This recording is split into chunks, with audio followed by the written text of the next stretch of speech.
Good evening students, DNS के online platform में आपका स्वागत है। आज हम लोग देखते हैं जो दो टॉपिक हमने पढ़ा था प्लेन का। प्लेन के दो टॉपिक हमने देखे, different form of plane and angle between plane. तो प्लेन का कौन कौन सा फॉर्म हम लोग देखे थे? एक general equation of plane, normal equation of plane, ठीक, intercept form of the plane, equation of plane passing through 3 point, equation of plane passing through a point and perpendicular to a line, equation of a plane passing through a point and parallel to a given plane, और angle between plane. इतने सारे topics का हमने discussion पिछले 2 class में हमने किया है, ठीक है।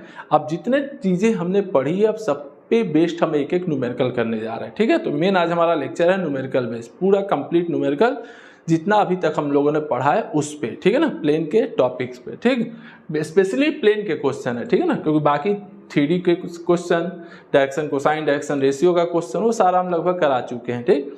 तो आज हम लोग देखते हैं प्लेन, ठीक है। प्लेन में भी ये बेसिक हमारा, क्योंकि हमारा फर्स्ट चैप्टर था। अभी इसके आगे हमें और भी टॉपिक्स देखने हैं, वो उसके बाद हम लोग देखते हैं। तो पहला क्वेश्चन ये कहता है हमको कि find the intercept made on the coordinate axis by the plane this. अब ये प्लेन है, तो ये कोऑर्डिनेट एक्सिस पे क्या इंटरसेप्ट बनाएगा, हमें ये पता करना है, ठीक है ना। तो पहले जान लो कि intercept form of the plane हमारा होता क्या है। तो देखो यहाँ पे intercept form of the plane हमारा क्या है। ये कलर कहाँ से चेंज हो गया, ठीक। तो देखते हैं,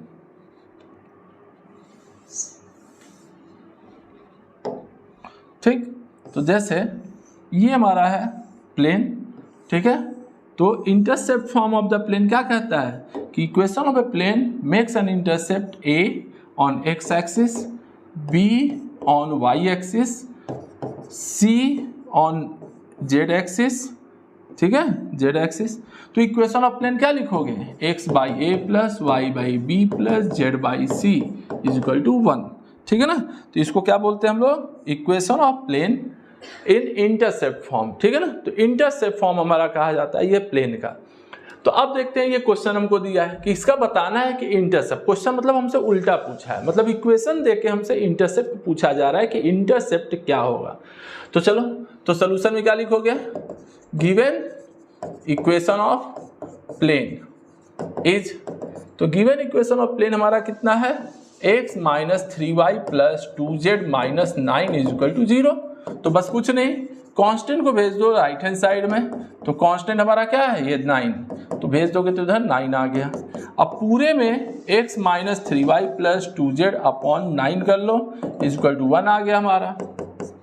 तो ये आ गया x by 9 minus 3y by 9 plus 2z by 9 is equal to 1। तो अब देखो, ये हो गया x बाई 9 माइनस y, इसको प्लस कर दो। अब 3 को नीचे ले जाओ, तो ये हो गया minus 3 plus z upon 9 by 2 is equal to 1। तो क्या मिला हमें?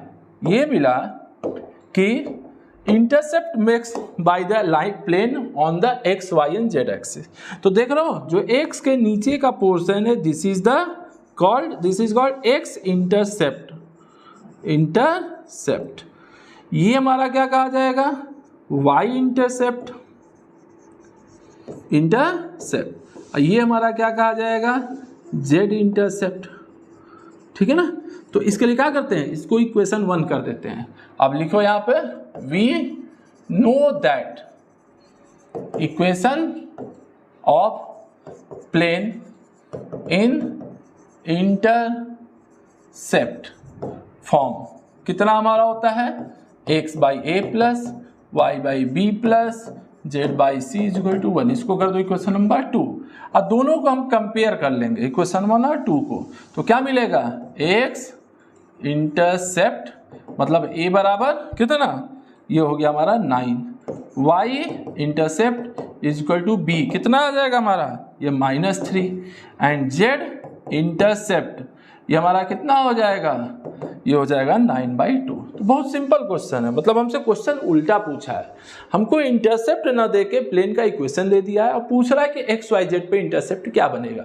तो करना कुछ नहीं है, कांस्टेंट को भेजो राइट हैंड साइड और उससे पूरे इक्वेशन में लेफ्ट साइड में डिवाइड कर दो। राइट हैंड साइड में आ जाएगा 1, क्योंकि स्टैंडर्ड फॉर्म में देखो यहाँ हमेशा 1 होता है। राइट साइड में इंटरसेप्ट फॉर्म के राइट साइड में 1 रहेगा और एक्स वाई जेड का कोफिशिएंट न्यूमरेटर में 1, जो रहेगा वो डिनोमिनेटर में दिखना चाहिए, ठीक है ना, कोफिशिएंट का टर्म। तो जो रहे वो डिनोमिनेटर, तो जो डिनोमिनेटर होते हैं ये होता है हमारा एक्स इंटरसेप्ट, ये होता है हमारा वाई इंटरसेप्ट, ये होता है हमारा जेड इंटरसेप्ट। तो यहाँ से कंपेयर कर दोगे तो तीनों हमें मिल जाएगा कि एक्स वाई जेड पे कितना इंटरसेप्ट प्लेन बना रहा है। तो एक क्वेश्चन हो गया ना इंटरसेप्ट फॉर्म ऑफ प्लेन के बेसिस पे, ठीक है। तो हर फॉर्म पे हम लोग यहाँ क्वेश्चन करते चलेंगे, जितने टॉपिक्स हमने पढ़े हैं हर पे क्वेश्चन हम लोग करते हैं, ठीक है ना। अब देखो ये आ गया नॉर्मल फॉर्म। पहले जान लो कि नॉर्मल फॉर्म होता क्या है, समझते चलो पहले सबको। नॉर्मल फॉर्म कहता है कि ये हमारा एक प्लेन है, ठीक। नॉर्मल फॉर्म कहता है कि इस पे जो लेंथ ऑफ परपेंडिकुलर है p है, ठीक है ना, लेंथ ऑफ परपेंडिकुलर p है। तो इस प्लेन का इक्वेशन क्या होगा, तो वेक्टर फॉर्म में हम लोग लिखते हैं r डॉट, अगर मान लो ये यूनिट वेक्टर n कैप है या हाँ n कैप है, तो r डॉट n कैप बराबर p। ये तो वेक्टर फॉर्म हो गया प्लेन का। अब इसी में अगर हमसे पूछ दे कोई कार्टेशियन फॉर्म, तो चलो ये मान लो लेंथ ऑफ परपेंडिकुलर p, इस लेंथ ऑफ परपेंडिकुलर का डायरेक्शन रेशियो है LMN, तो इसका कार्टेशियन फॉर्म आ जाएगा LX plus MY plus NZ is equal to P। तो देख रहे हो, तो नॉर्मल फॉर्म ऑफ प्लेन में ये हो गया हमारा Cartesian form of the plane, ये हो गया vector form of the plane.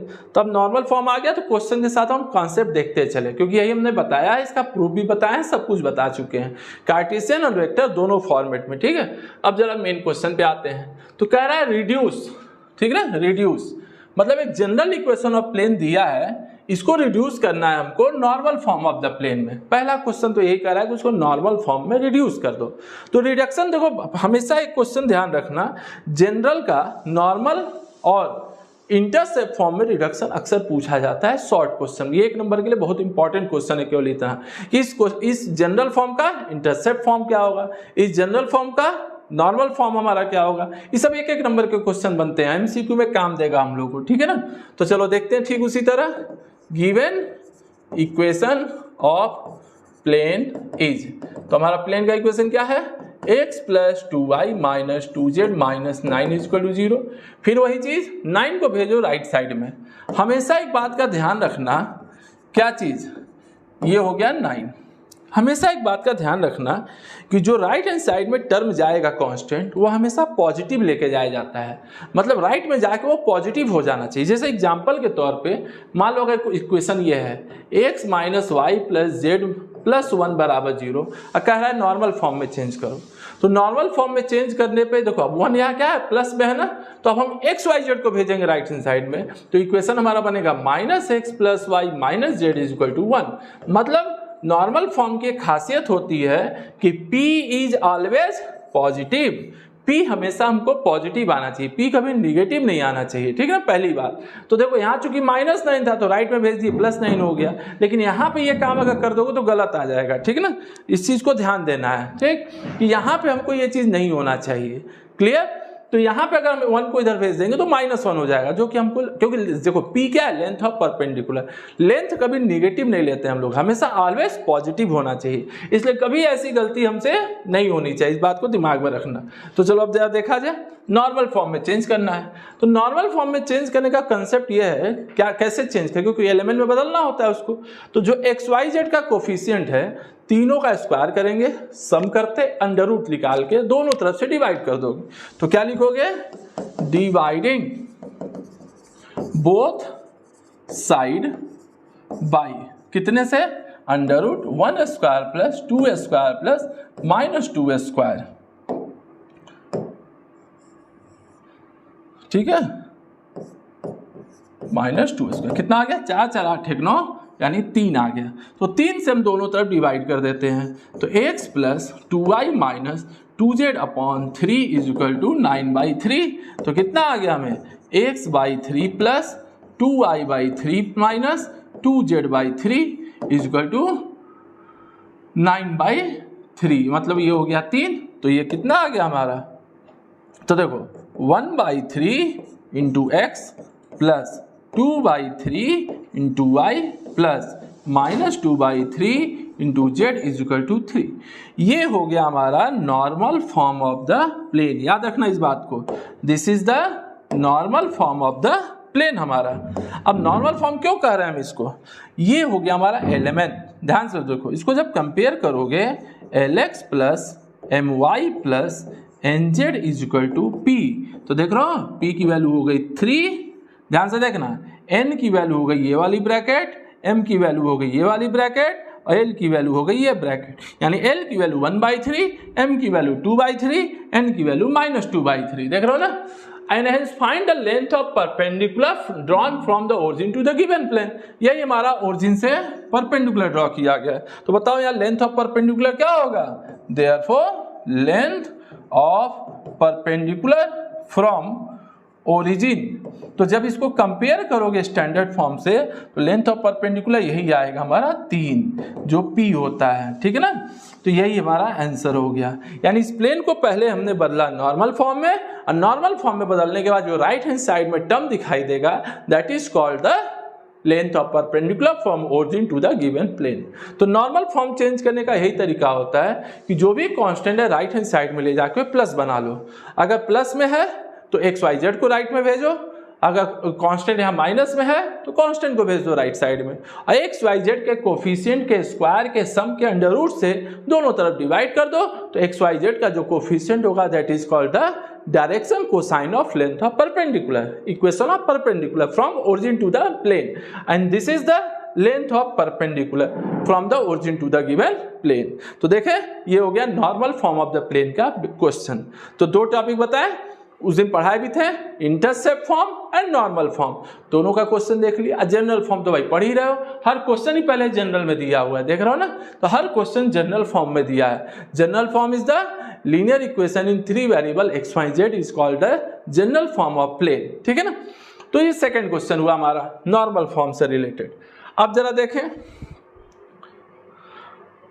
Third question, कह रहा है find the direction cosine of the vector perpendicular to the plane. अब बताओ कि प्लेन का अगर कोई इक्वेशन लिखा गया है, समझो बात को, मान लो I डॉट n बराबर हमने d लिखा, ठीक है ना, जैसे हमने लिखा कि I डॉट n बराबर d, अब यही लिखा है, तो ये क्या होता है, प्लेन का इक्वेशन होता है, जहां n क्या बताता है, नॉर्मल वेक्टर। n हमेशा क्या बताता है, नॉर्मल वेक्टर। हमेशा इस बात को दिमाग में रखना कि n is called the normal vector. तो जब भी हम प्लेन का जनरल इक्वेशन वेक्टर फॉर्म लिखते हैं तो r dot n is equal to d, तो यहां जो n होता है this is the normal vector to the given plane, तो इसको नॉर्मल वेक्टर बोलते हैं, ठीक। तो अब यहां देखो r डॉट d बराबर 1, तो साफ साफ दिख रहा है हमको कि find the direction cosine of the unit vector perpendicular to plane. तो बताओ ये तो नॉर्मल वेक्टर होता है, लेकिन ये यूनिट है कि नहीं ये हम कैसे पता करेंगे, तो भाई मॉड लगाओ, नहीं है तो उस वेक्टर को बदल दो यूनिट वेक्टर में, ठीक। तो देखो यहाँ पे given equation of plane is, कितना है प्लेन का equation, r dot -6i cap plus 3j cap plus 2k cap plus 1 बराबर 0, ठीक। तो therefore it is of the form, कौन सा फॉर्म, किस फॉर्म का ये इक्वेशन है, r डॉट n बराबर d, इसी फॉर्मेट का इक्वेशन है ना, बराबर d मतलब d की वैल्यू -1 होगी, तो it shows that normal vector to the plane, first is normal vector क्या होगा हमारा n बराबर -6i plus 3j plus 2k। अब बताओ इसको क्या बोल रहा है, यूनिट वेक्टर में चेंज करने के लिए क्या कह रहा है कि यूनिट वेक्टर में चेंज कर लो इसको। तो बताओ अब मॉड ऑफ n कैप निकाल लो, मॉड ऑफ n कैप कितना होगा हमारा, तो under root -6 square plus 3 square plus 2 square, तो ये कितना आ गया 36 प्लस 9 प्लस 4, ठीक है ना, 40 9 49, 49 इज इक्वल टू 7। तो यूनिट वेक्टर हमारा कितना आएगा, vector n upon mod of vector n, तो वेक्टर n कितना है हमारा -6i cap plus 3j cap plus 2k cap upon mod of n cap कितना होगा हमारा 7, तो कितना आया -6/7 i cap plus 3/7 j cap plus 2/7 के कैप। देख रहे हो ना, ये हो गया हमारा unit vector. This is the required unit vector perpendicular to the plane. ठीक है ना, तो ये दिए गए प्लेन के परपेंडिकुलर यूनिट वेक्टर निकल गया। अब हमको अब सबको ही बताया गया, पहले तीसरे क्लास में मैंने बताया भी है कि डायरेक्शन कोसाइन क्या होता है। तो यूनिट वेक्टर में जो आईजेके का कोफिशिएंट होता है that is called direction cosine. ठीक है, तो ये जो यूनिट वेक्टर है इसमें आईजेके का कोफिशिएंट क्या है हमारा, तो आईजेके का कोफिशिएंट ध्यान दो कि this is this and this, तो देयरफॉर रिक्वायर्ड डायरेक्शन कोसाइन कितना हो गया, -6/7, 3/7 एंड 2/7।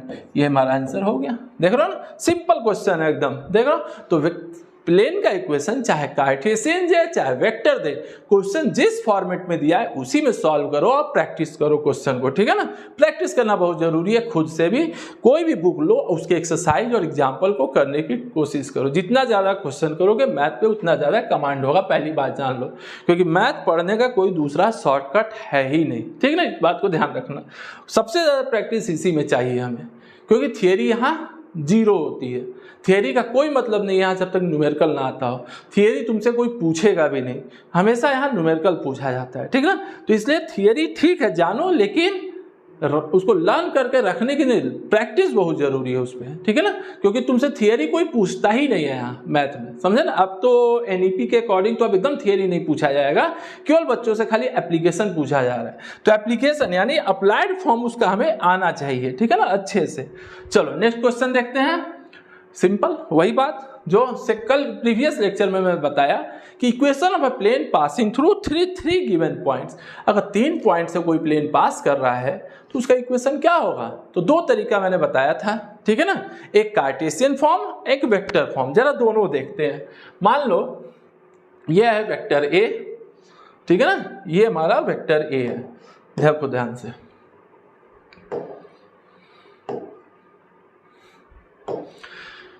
इसको मान लिया हमने वेक्टर ए, इसको मान लिया वेक्टर बी, इसको मान लिया सी। चलो तीनों पॉइंट का position vector a b c है। ठीक है ना, पॉइंट इसको ले लेते हैं ए, इसको ले लेते हैं बी, इसको ले लेते हैं सी। अब कितना कोई लिखेगा, लिखने वाला काम जान ही रहो, लिख लोगे अपने से। एमसीक्यू है तो भाई ठीक है, नहीं तो जनरल दोनों तरीके से तुम लिख सकते हो। ठीक, फार्मूला पहले देखो, फार्मूला हमारा क्या होता है, क्योंकि फार्मूले को ध्यान देना जरूरी है।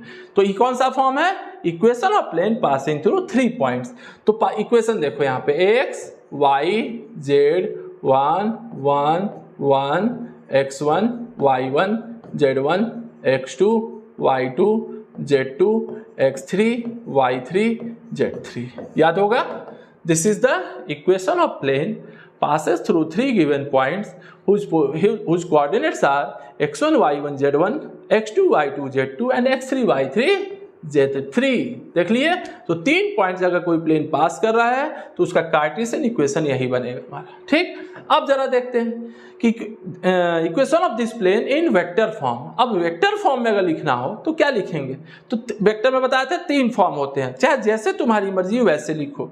तो r minus A dot b minus A cross c minus a, simple है एकदम, इक्वल टू 0। तो 2 तरीका हो गया, एक देखे वेक्टर फॉर्म, एक देख लिया हमने कार्टेशियन फॉर्म। अब जरा दोनों पे हम लोग क्वेश्चन करते हैं। ठीक है ना, जरा दोनों पे हम लोग क्वेश्चन करके देखें क्या आता है हमको। चलो, तो 2 फॉर्म यहाँ चाहिए, vector form and Cartesian form. दोनों फॉर्म में इक्वेशन हमें चाहिए। तो चलो गिवन पॉइंट लिखने की जरूरत है नहीं, यही बता देते हैं। इसको लिखना होगा तो x1 y1 z1, इसको x2 y2 z2, इसको x3 y3 z3 लिख सकते हो। तो चलो पहले हम लोग कार्टेशियन फॉर्म देखते हैं। ठीक है, तो कार्टेशियन फॉर्म तो क्या लिखोगे, x y z1। सीधे हम इक्वेशन सॉल्व करवा रहे हैं। ठीक है ना, बाकी चीजें ऊपर नीचे की लिख सकते हो अपने से भी। 2 2 -1 1। अब देखो 3 4 2 1। ठीक है, फिर लिखो 7 0 6 1। बताए थे इसमें एक और फॉर्म दिया था वेक्टर का, सॉरी कार्टेशियन फॉर्म में प्लेन का इक्वेशन, लेकिन वो फॉर्म यूज नहीं करना है, उसको यूज करोगे ना तो हमेशा परेशान रहोगे, इस बात को ध्यान रखना। ठीक, अब देखो बताया ना यहाँ 1 है, अब इस 1 को तीनों में बारी बारी से माइनस करते हैं अब हम, ठीक ना, इसको तीनों में हम बारी बारी से माइनस करते हैं। पहले इसको यहाँ माइनस करो इस 1 के साथ, फिर इसको माइनस करो इस 1 के साथ, फिर इसको माइनस करो यहाँ, तो मतलब क्या लिखेंगे हम R1 में R1 माइनस R3, R2 में R2 माइनस R3, R4 में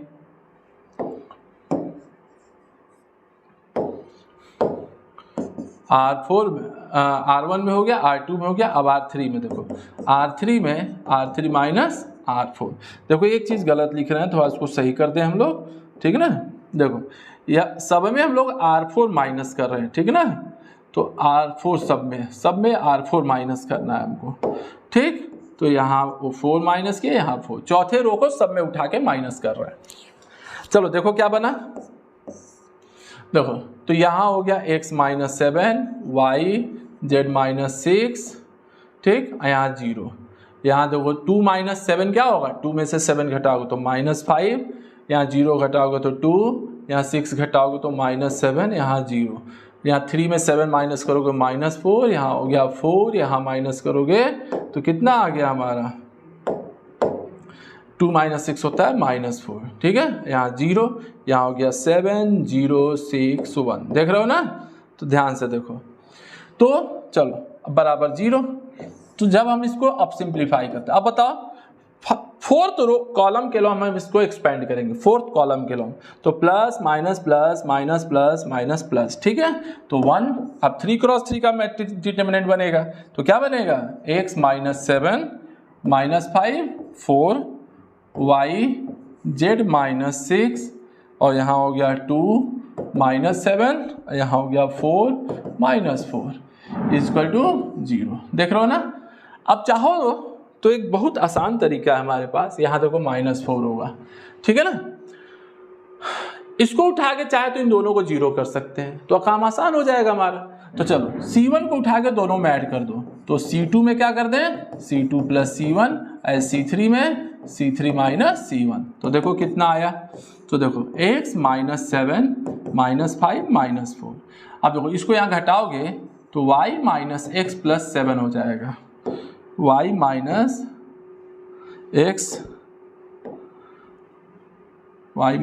x, ठीक है। अब इसको यहाँ घटाओ तो z माइनस x और यहाँ हो जाएगा +1, इसको यहाँ घटाओगे तो ये हो गया 7, और इसको यहाँ घटाओगे तो -2, ये दोनों सॉरी ध्यान देखो एक चीज़, C1 में C2 में C1 ऐड करना है ना 0, इसको यहाँ माइनस करना है तो 0, तो देखो थोड़ा सा इसको सही कर लें, तो इसको यहाँ ऐड करना है, और इसको तो यहाँ माइनस किए हैं, सही है, और यहाँ भी ऐड करना है, ठीक। तो चलो देखते हैं, तो इसको ऐड करेंगे तो x प्लस वाई माइनस 7 हो जाएगा, और इसको जब यहाँ ऐड करेंगे तो -3, सही है ना, तो इक्वल टू 0। अब देखो 2 0 हो गया ना, तो किसके अलॉन्ग एक्सपेंड करेंगे, third row, plus minus plus, तो क्या आएगा -4। अब देखो क्या बचा, x plus y minus 7 -3 z minus x plus 1 -2 equal to 0। अब -4 का तो कोई मतलब है नहीं, तो हम सीधे सीधे डिटर्मिनेंट एक्सपेंड कर दें, तो -2 x plus y minus 7 minus plus 3 and z minus x plus 1, ठीक है, इक्वल टू 0। थोड़ा सा लेंदी क्वेश्चन है ये, समझे ना, इतना इजी नहीं होता है, देखने में खाली इजी लगता है लेकिन होता नहीं है। Plus 3z minus 3a plus 3 equal to 0, तो कितना आ गया हमको, तो ये आ गया -5x, और y के साथ कितना आएगा -2y, ठीक, और z के साथ कितना आएगा 3z, और कांस्टेंट कितना आ जाएगा 14 प्लस 3 17 इक्वल टू 0, ठीक है। तो आंसर कितना आया हमको 5x,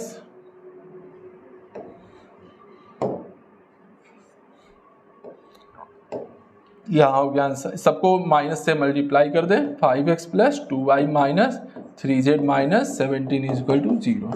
ये हो गया हमारा प्लेन का कार्टेशियन इक्वेशन, देख रहे हो ना। तो ये हमारा क्या हो गया, Cartesian equation of the plane passes through the 3 given points। अब यही क्वेश्चन अगर वेक्टर फॉर्म में देना रहे तो क्या करेंगे? तो भाई वेक्टर फॉर्म में भी वही काम करना है हमको, ठीक है ना। तो देखो यहाँ पे r माइनस ए कर लोगे, ठीक, और b माइनस ए क्रॉस c माइनस, यही काम हमें करना है। तो मान लेते हैं कि तीनों पोजीशन वेक्टर हमारा कितना है, तो जरा इसको लिख लेते हैं अब हम लोग एक बार, 2 2 माइनस 1, ठीक है, 2 2 माइनस 1। तो इसमें हम लोग क्या करते हैं, चलो इसी पे बना लेते हैं। तो देखो गिवन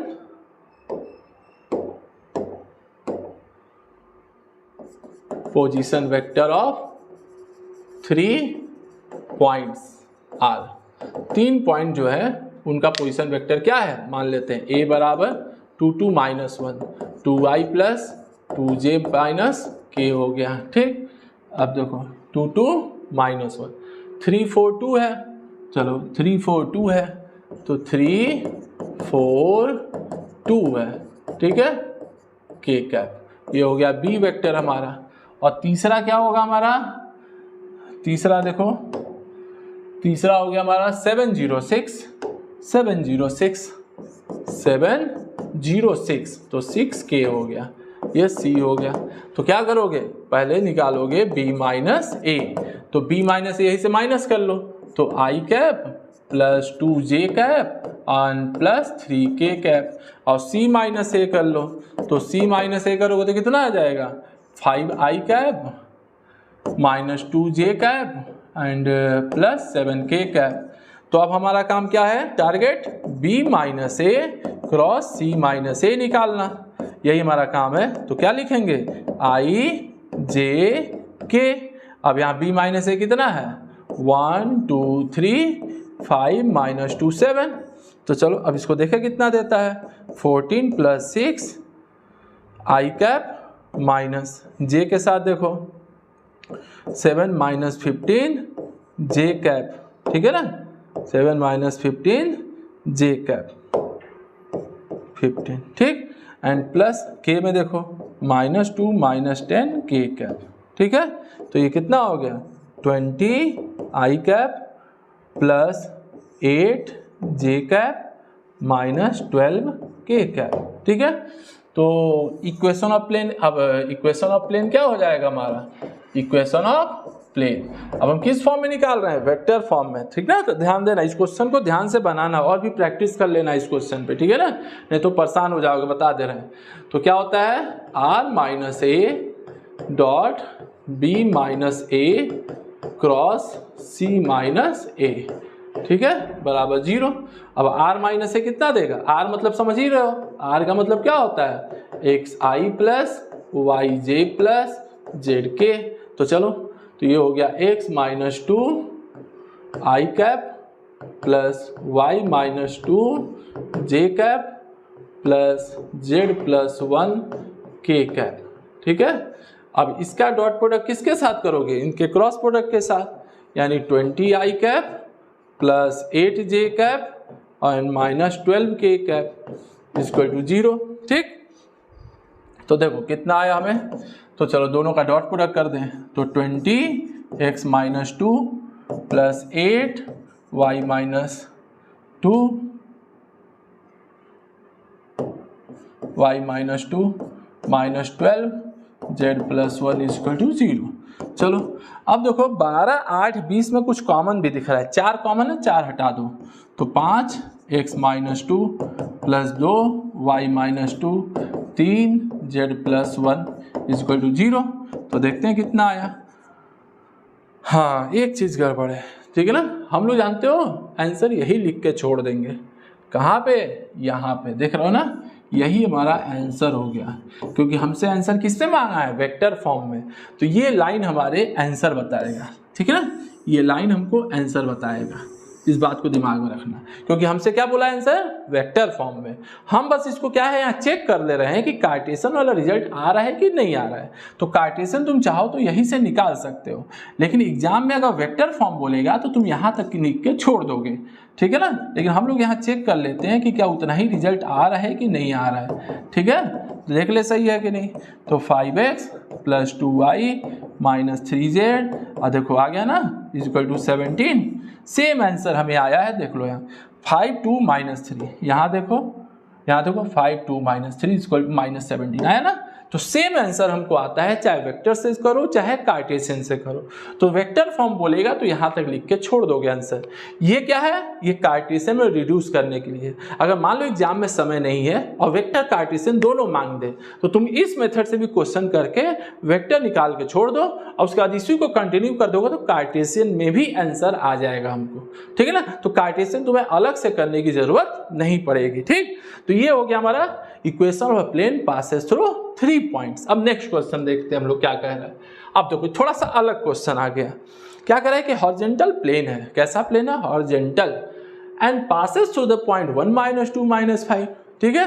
हॉरिजॉन्टल प्लेन है and passes through the point 1 - 2 - 5। सबसे पहले ये समझो कि हॉरिजॉन्टल प्लेन होता कैसा है। तो हॉरिजॉन्टल प्लेन मतलब पैरेलल टू XY प्लेन। बात समझना ध्यान से, कोई भी प्लेन जो XY के पैरेलल होगा उसको बोलेंगे हम हॉरिजॉन्टल प्लेन। अब ऑब्वियस सी बात है कि अगर कोई मान लो XY के पैरेलल प्लेन है तो बताओ XY के पैरेलल प्लेन का इक्वेशन क्या होता है, Z = गामा। क्या होता है, Z = गामा। बहुत सिंपल क्वेश्चन है, खाली देखने में बड़ा लग रहा है, समझे ना, बड़ा है नहीं है क्वेश्चन, समझो बात को, ठीक ना। ध्यान से देखो, खाली देखने में ही क्वेश्चन बड़ा है। जैसे ये हमारा हो गया x y and z axis, x y z, ठीक है। तो कोई प्लेन अगर इस तरह से बना दोगे तो दिस इज कॉल्ड हॉरिजॉन्टल, ठीक है ना, हॉरिजॉन्टल प्लेन। तो बताओ, बताए हैं तुम लोग को, सबको बताए हैं प्लेन जब स्टार्ट किए थे पहले क्लास में, यानी जो एक क्लास पहले क्लास में, कि plane parallel to XY plane, ठीक है ना, यानी equation of horizontal plane, that is plane passes through the XY plane. क्या लिखते हो इक्वेशन, सिंपल एकदम, देख लो ध्यान से, Z = गामा, देख रहे हो ना, Z = gamma, this is the gamma distance. तो देखो Z = गामा क्या बताता है हमें, एक प्लेन है जो हॉरिजॉन्टल है, मतलब पैरेलल टू XY प्लेन है। अब क्वेश्चन क्या कर रहा है, it passes through the point 1 2 - 5, ठीक। तो according to problem it passes through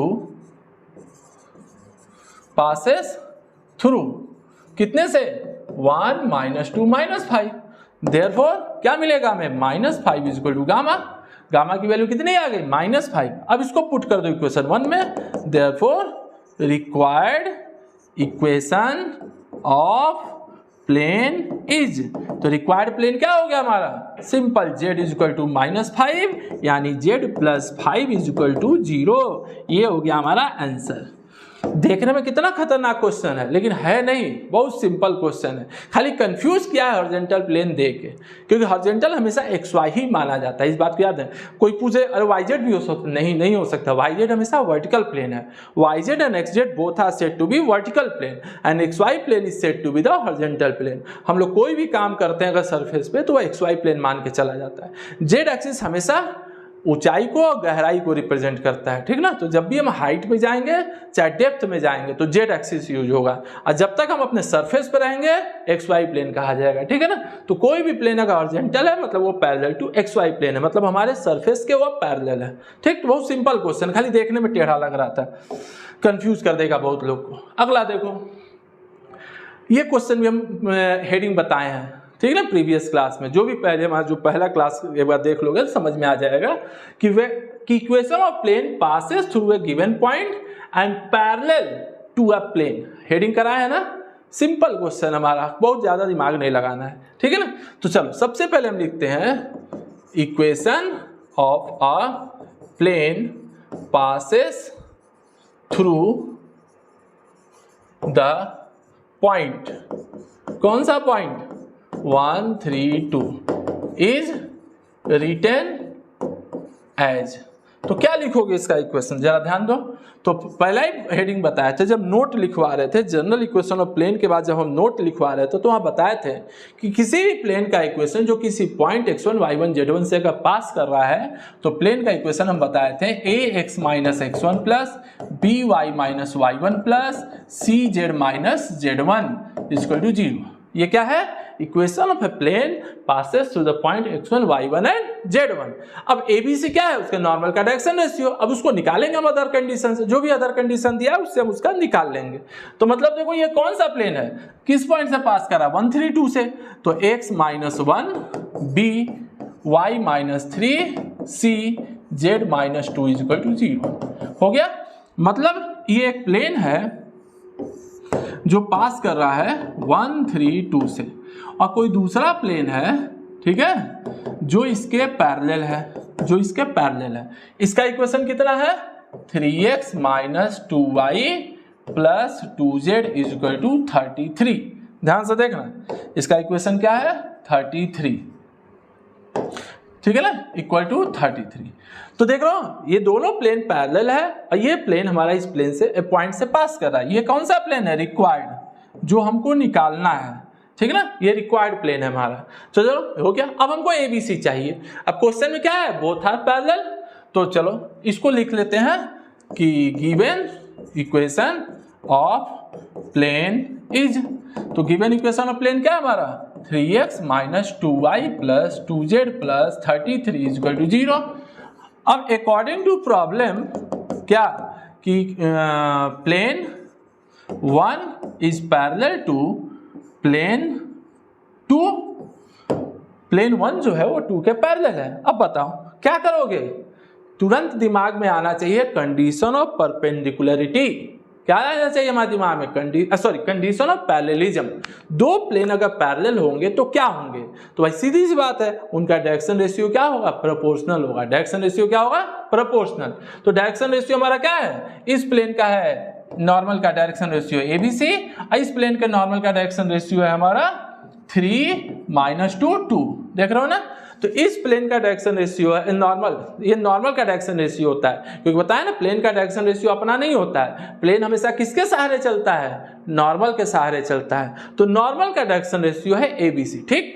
तो चलो ये दोनों क्या होंगे, प्रोपोर्शनल। तो प्रोपोर्शनल होंगे तो क्या लिखोगे, a/3 equal to b/-2 equal to c/2 equal to, मान लिया कि ये k है, मान ले। तो ABC कितना हो गया हमारा, तो A की वैल्यू 3k, B की वैल्यू -2k एंड C की value 2k।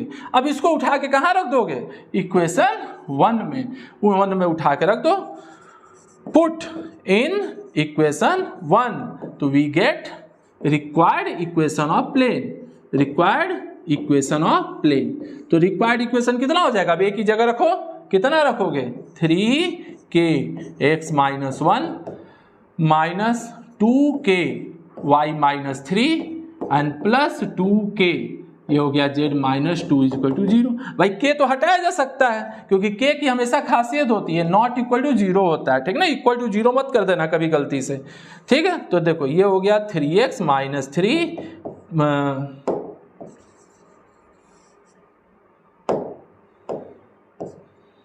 Minus 2y plus 6 and plus 2z minus 4 बराबर 0।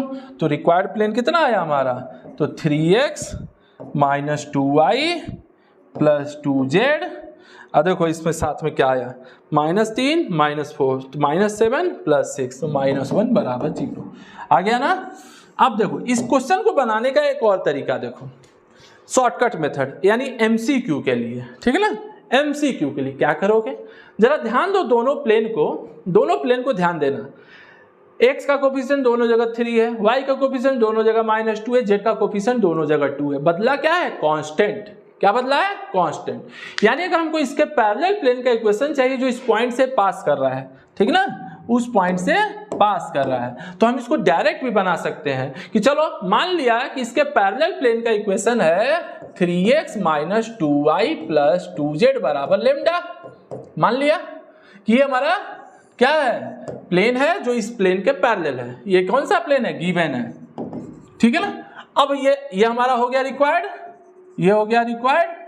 अब ये किससे पास कर रहा है 1 3 2 से, तो लेमडा निकल जाएगा। चलो 1 रखो, 3 आ गया, 2 रखो -4 आ गया, 1 3 2 रखना है, सॉरी 1 3 2, तो 3 रखोगे तो 6 और 2 रखोगे तो 4, तो देखो 4 3 7, ये आ गया 1। तो देखो इक्वेशन लेमडा की वैल्यू 1 आ गई, तो प्लेन का इक्वेशन नहीं आ गया ये, तो ये एमसीक्यू में काम देगा, ठीक है ना। डायरेक्ट भी बना सकते हो, कोई दिक्कत नहीं है। अगर 2 नंबर में आएगा तो ये भी मेथड बहुत है। यानी किसी प्लेन के पैरेलल प्लेन का इक्वेशन क्या होता है, अगर प्लेन का equation ax + by + cx + d = 0 है, तो पैरेलल प्लेन का इक्वेशन ax + by + cz और d को बदल के d' कर दो, d को बदल के d1 कर दो, d को बदल के लेमडा कर दो, जो तुम्हारी मर्जी है, ठीक है। अब रहा सवाल d निकालने का, तो बस पॉइंट वहां रखो, अपने आप d निकल जाएगा। जैसे देखो इसके पैरेलल प्लेन का इक्वेशन ये हो गया, ठीक। अब हमको चाहिए लेमडा का मान, तो ये पॉइंट उठा के यहाँ पुट कर दो, लेमडा निकल गया, लेमडा यहाँ वापस रख दो, आंसर आ गया हमारा। तो एक ये शॉर्टकट मेथड भी है और ये जनरल मेथड हो गया बनाने का तुम्हारा, ठीक। तो जैसे चाहो वैसे बना सकते हो, कोई टेंशन नहीं है। अगला क्वेश्चन देखो, सेम वही सब चीज है। तो इस बार प्लेन कहां से पास कर रहा है 1 0 -2 से, तो अब देखो लिख नहीं रहे हैं, सीधे आंसर आ रहे हैं। तो a x - 1 + b y - 0 c z + 2 = 0। तो ये कौन सा प्लेन है, रिक्वायर्ड। अब एबीसी चाहिए, निकलेगा कैसे, एबीसी भाई चाहिए ना, कहां से निकालेंगे एबीसी, क्योंकि एबीसी तो पता है नहीं।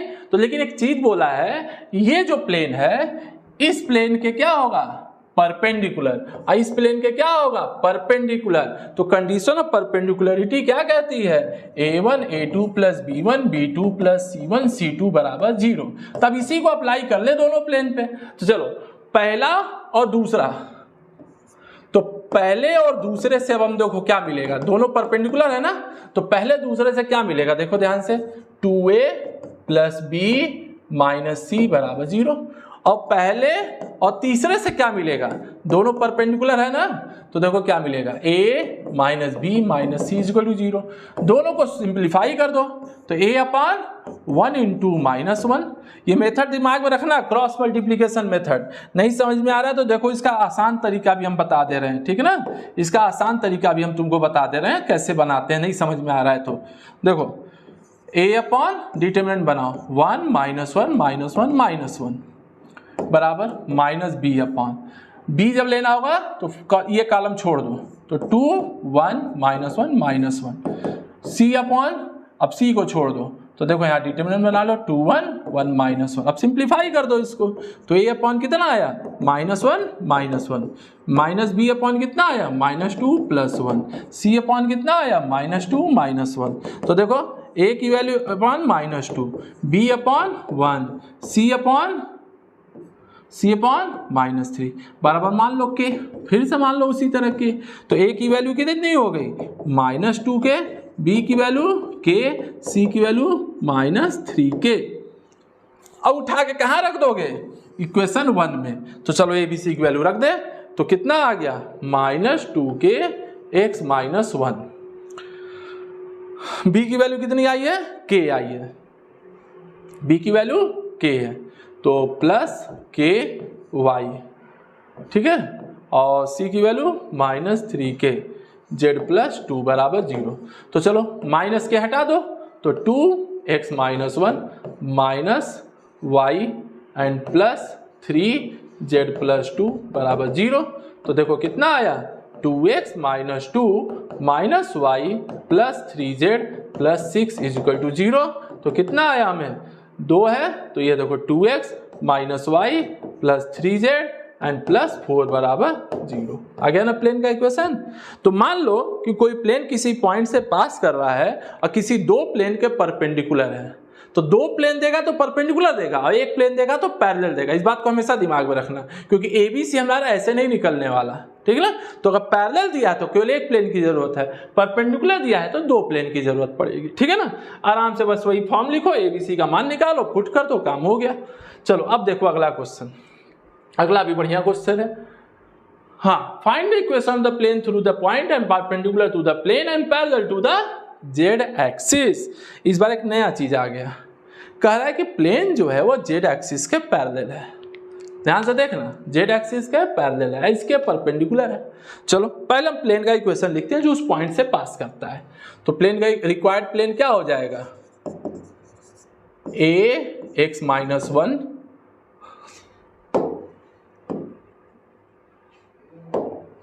x minus 1, b y minus 2, c z minus 3 बराबर 0। ये रिक्वायर्ड प्लेन हो गया। अब कह रहा है कि ये जो है इसके साथ परपेंडिकुलर है तो ठीक है, कंडीशन ऑफ परपेंडिकुलरिटी लगा दो, a plus 2b plus 3c बराबर 0 लग गया। दूसरा इक्वेशन। अब कह रहा है कि जेड एक्सिस इस प्लेन के क्या है, पैरेलल है। तो अब बताओ कि ये रहा जेड एक्सिस, तो ये रहा हमारा प्लेन, ध्यान से देखना, ये हमारा हो गया रिक्वायर्ड प्लेन, ठीक। अब कह रहा है ये प्लेन जो है इस जेड एक्सिस के पैरेलल है, तो प्लेन का नॉर्मल एक्सिस के क्या होगा, परपेंडिकुलर। बात समझो ध्यान से, प्लेन का नॉर्मल जेड एक्सिस के क्या होगा, परपेंडिकुलर। बात समझो ध्यान से, समझने वाली चीज है कि प्लेन का नॉर्मल जेड एक्सिस के क्या होगा, परपेंडिकुलर। जेड एक्सिस का डायरेक्शन कोसाइन क्या होता है, 0 0 1, और इस प्लेन का डायरेक्शन रेशियो कितना है, ए बी सी। भाई प्लेन के नॉर्मल का, प्लेन का तो होता नहीं है, नॉर्मल का जब भी प्लेन बोला तो समझ जाओ नॉर्मल बोल रहे हैं। तो प्लेन के नॉर्मल का direction ratio a b c, z axis का डायरेक्शन कोसाइन 0 0 1 लगा दो कंडीशन ऑफ परपेंडिकुलरिटी। तो क्या मिला हमें, a into 0 plus b into 0 plus c into 1 बराबर 0, मतलब c की वैल्यू 0 हो गई। c कितना आ गया, 0। अब c जरा ऊपर रख दे, तो c को जब ऊपर रखोगे, ठीक, तो इक्वेशन 2 क्या देगा हमें, a plus 2b is equal to 0, ठीक। तो इसका मतलब क्या हुआ, a बराबर माइनस 2b, a बराबर माइनस 2b और c बराबर 0, यही ना बना रिलेशन। तो अब बताओ c 0 a बराबर माइनस 2b उठा के रखो इक्वेशन 1 में, ये पूरा डेटा उठा के रख दो इक्वेशन 1 में।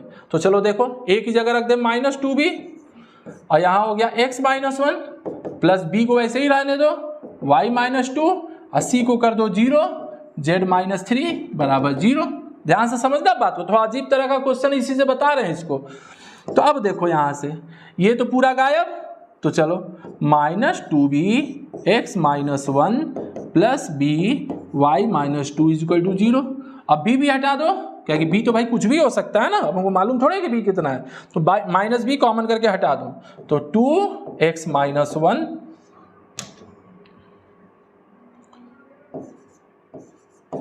x minus 1 and minus y minus 2 is equal to 0। तो क्या बना equation, 2x minus 2 minus y plus 2 is equal to 0। तो कितना आया, 2x माइनस वाई बराबर 0। ये हो गया हमारा required plane, parallel to perpendicular to this line plane and parallel to z axis. क्योंकि ऐसे ही बताएं जेड एक्सिस के पैरेलल प्लेन का इक्वेशन क्या होता है, ax प्लस बी वाई बराबर 0 प्लस डी बराबर 0। तो आ गया ना x प्लस बी वाई का फॉर्मेट, सिंपल है। तो जेड एक्सिस का पैरेलल हो गया ये हमारा। तो इस तरीके से हम लोग क्वेश्चन बहुत इजीली कर सकते हैं, ठीक है ना। तो क्वेश्चन से घबराना नहीं है, क्वेश्चन को ध्यान से पढ़ना है, पहले जो हमने टॉपिक डिस्कस किया उस टॉपिक को यहाँ अप्लाई करके देखना है, कौन सा टॉपिक अप्लाई हो रहा है। आराम से क्वेश्चन सॉल्व होगा, क्वेश्चन से एकदम नहीं घबराना है, चाहे किसी भी तरह का हो। आज का लास्ट टॉपिक क्या है, एंगल बिटवीन प्लेन। सिंपल सी चीज है भाई, फार्मूला बताए हैं हम लोग, रेशियो दिया है भाई, जनरल इक्वेशन ऑफ प्लेन दिया है। तो जनरल इक्वेशन ऑफ प्लेन अगर देता है तो cos थीटा क्या लगाते हैं हम लोग, a1 a2 plus b1 b2 plus c1 c2 upon under root a1 square b1 square c1 square a2 square b2 square, यही फार्मूला होता है, लगा दे सिंपल। तो देखो ये हो गया a1, ये हो गया b1, ये हो गया c1, ये हो गया a2, यहाँ हो गया b2 या c2। तो a1 हो गया 3, b1 माइनस 4, कभी भी माइनस छोड़ के मत देखना, c1 5 हो गया, a2 2 हो गया, b2 माइनस 1, c2 माइनस 2। लगाओ फार्मूला, मान लो दोनों प्लेन के बीच का एंगल थीटा है, तो चलो a1 a2 बगल में फार्मूला लिखा है, तो 3 into 2 plus minus 4 into minus 1 plus 5 into minus 2, नीचे देखो अंडर रूट 3 का स्क्वायर -4 का स्क्वायर प्लस 5 का स्क्वायर, फिर अंडर रूट 2 का स्क्वायर प्लस -1 का स्क्वायर प्लस -2 का स्क्वायर। देखो कितना आता है 6 + 4 - 10। अब नीचे देखो कितना आ रहा है 25, 9 + 16 + 25, यहाँ आ गया 4 + 1 + 4। देखो ऊपर आ गया 0। अब नीचे चाहे कुछ भी रहे, क्या मतलब है हमको, ठीक है। 4 4 8 1 9 आया 0 ना। अब बताओ कॉस थीटा की वैल्यू 0, इसका मतलब थीटा बराबर 90 डिग्री। मतलब दोनों प्लेन क्या है आपस में, परपेंडिकुलर। समझे बात को, एकदम सिंपल क्वेश्चन। इसी तरह एंगल निकाल सकते हो, जरूरी नहीं कि हमेशा 0 ही आए, कभी 1/2 आएगा तो बता देना 60 डिग्री है, √3/2 आएगा तो बता देना 30 डिग्री है, 1/√2 आया तो बता देना 45 डिग्री है। तो आराम से क्वेश्चन हम अपना कर सकते हैं हम लोग, ठीक है ना। तो इस चीज को ध्यान देना। अब आगे देखो लास्ट क्वेश्चन, यही फार्मूला रहेगा, क्वेश्चन यही है, बस इक्वेशन किसमें दे दिया, वेक्टर फॉर्म में। इक्वेशन किस में दे दिया, वेक्टर फॉर्म में। तो वेक्टर फॉर्म में भी फार्मूला बताए हैं, cos थीटा बराबर n1 dot n2 upon mod में n1 मॉड में n2। ये फार्मूला होता है वेक्टर फॉर्म में, दो प्लेन के बीच के एंगल का फार्मूला। तो बताओ n1 यही ना है और ये हमारा n2 है, ये ब्रैकेट वाला टर्म। तो लगाते हैं दोनों पे फार्मूला, चलो cos थीटा लगाते हैं। तो n1 n2 तो i plus j minus 2k dot ये हो गया 2i minus 2j plus k। अब दोनों का नीचे मॉड लगा देते हैं, तो i plus j minus 2k, अब मॉड में 2i minus 2j plus k। तो देखो कितना आया 1 × 2 प्लस 1 × -2 माइनस 2 × 1, ठीक है। अब नीचे देखो अंडर रूट 1 का स्क्वायर प्लस 1 का स्क्वायर प्लस -2 का स्क्वायर, यहाँ अंडर रूट 2 का स्क्वायर -2 का स्क्वायर प्लस 1 का स्क्वायर, 2 - 2 नीचे देखो 4 1 5 1 6, यहाँ 4 4 8 1